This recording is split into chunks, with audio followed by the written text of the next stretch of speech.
I like to tell people that don't think of it as, well, we just need to add a bunch more beds, because that's a very oversimplistic view of it.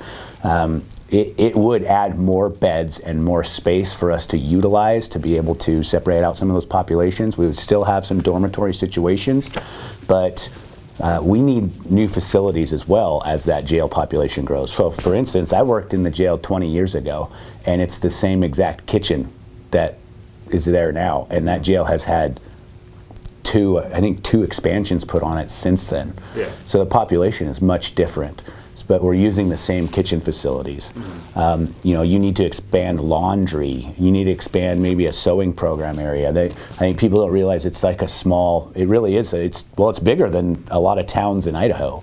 So you need facilities, and just like building a town, right? You need infrastructure. So it's not simply, hey, you know what? We're going to put in a bunch of bunk beds in hard space and call it good. We need facilities so we can maintain the inmate welfare.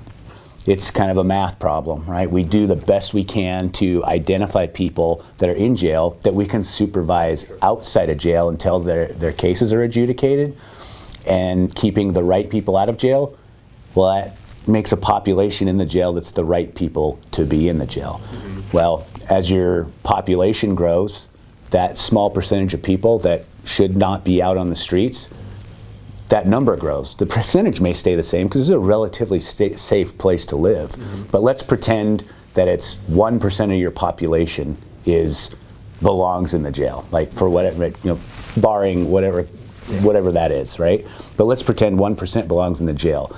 If you have 100,000 people, right? Well, that's a certain number. Well, if your population grows to 200,000 and you still only have 1% that belongs in the jail, you still have a good crime rate, but the 1% is bigger, sure. Right? So that grows. So basically our population in the jail has become very hardened over the years because we've done a really great job of getting people out and keeping the people in that need to stay in.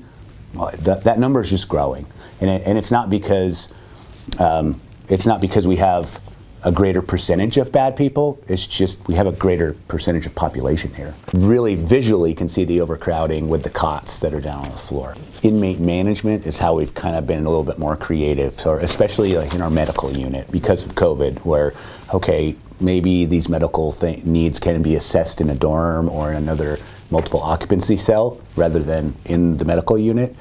Currently, we have 1, 2, 3, 4, 5.